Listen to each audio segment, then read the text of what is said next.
Welcome back to the Morning Lab from Rain the Post. I'm your host, Aiden Morgan. Let's get right into it. We had a busy day of news yesterday, some sad stuff, some pretty big stuff for the trade deadline, but we had a single game yesterday. That was the St. Louis Blues versus the Winnipeg Jets. Again, yesterday, I predicted that the Jets were going to win, and that stayed true to the score. They won 4-2. Behind Mark Scheifele's 2-goal game. Josh Morrissey scored as well, which is big for the defenseman. But Mark Scheifele is up there on the scoreboard now in terms of goals between all the forwards in the league right now. He scored 2 to reach his 31st goal on the season, which is big. And I don't think he's gotten talked about as much as he should have or should be. So that's huge on his part for getting there. And I just want to put his name out there because he is a good scorer, and he should definitely be talked about more.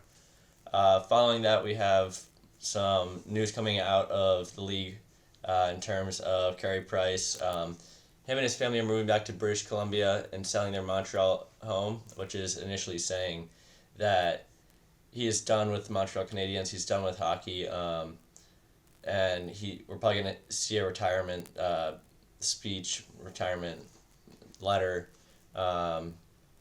within the next few weeks in terms of his career. He struggled to come back last season, and we haven't seen him this season. And sad news from such a great goalie, but it's about time for him. He's had a great career, great run. He's probably going to end up in the Hockey Hall of Fame, which is going to be awesome because he's such a good player, such a good person. But yeah, after that we had Gary Bettman being a Lifetime Achievement Award recipient from Sports Business Journal yesterday. He is the longest tenured commissioner in any of the 4 major men's pro leagues, which is huge. And I don't know how I feel about that. He's been a pretty good commissioner. But yeah, I guess he's deserving of that.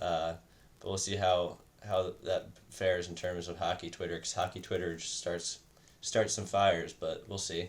After that, this is the sad news. NHL legend Bobby Hull passed away. He is a 3-time Art Ross winner, a Hockey Hall of Famer, a 2-time Hart Trophy winner, and a Stanley Cup champion. He played for the Chicago Blackhawks. His son is Brett Hull. Sad news coming out of the league on that yesterday. Just a legend in the hockey world, especially with Chicago. Sad to hear of his passing. And then finally we got, with the trade deadline coming up, we have one of the most anticipated trades of the deadline, and that was Bo Horvat. He leads Vancouver Canucks in goals, or he led them in goals. He got traded from the Vancouver Canucks to the New York Islanders in exchange for Anthony Beauvillier, Atu Radi, and a conditional first-round pick, which is a top 12 first-round pick when you get into the nitty-gritty. So the Islanders coughed up a lot, but I think they got a franchise player in return from that. Bo Horvat thought he was going to be a Canuck for life. He said that in his press conference multiple times, but they couldn't settle on a contract extension. They weren't even close, so that's why he got frustrated with them, and that's why he's out of there. But as the news says, the New York Islanders and Lou Lamoriello are already trying to lock him down with an extension, which is huge. Him and Matthew Barzal on a team together are going to be kind of crazy to watch. As I said earlier, he was a leader on the Vancouver Canucks. He scored, I think he was at 31 goals last time I checked, and it was pretty awesome to see that this was the first move of the trade deadline. We're going to see a lot bigger moves too, in terms of Erik Karlsson, Patrick Kane. Those are all names that are being thrown around in terms of being traded by the trade deadline. But this was a great start right before the All-Star break. So yeah, we'll see what happens with the rest of the trade deadline. After that, we got 3 Tuesday night games. We have the Kings versus Hurricanes. Um, I'm gonna say so. The Kings are visiting Carolina. That's going to be a. I want to say that Carolina's a big favorite in this one, but I'm gonna say that we're gonna see an upset by the Kings in terms of. Um, I guess the goaltending is just gonna be good enough to sort of halt the Hurricanes in their streak right now. They are top of the league. Kings aren't up there yet, but they're pretty good. And the Kings are going to prove that they should be up there in terms of beating one of the top teams in the league tonight. So I'm going to go Kings over Hurricanes. Then we got another matchup of the Senators versus Canadiens. This one, another Canadian battle. The Senators are definitely going to win against the Canadiens, and as I said yesterday, we're going to see Claude Giroux extend his point streak. He has 8 points in 4 games.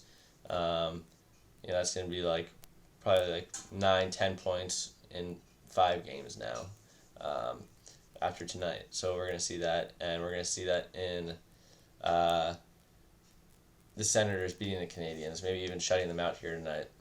So we'll see how that turns out. Then we got the Capitals versus Blue Jackets. The Capitals have been dropping games left and right. Blue Jackets, they've got some good players. They haven't been doing too well either, but I'm going to say that Capitals are going to continue their skid in terms of losing, and Blue Jackets are going to beat them tonight at home. So that'll start a frenzy in terms of the Capitals needing to make some moves before the trade deadline. So we'll see if that happens. And if it does, mark my words, they are going to try to make some bigger moves than what they would by the trade deadline. Thank you for tuning in, and we'll be back tomorrow morning with another episode.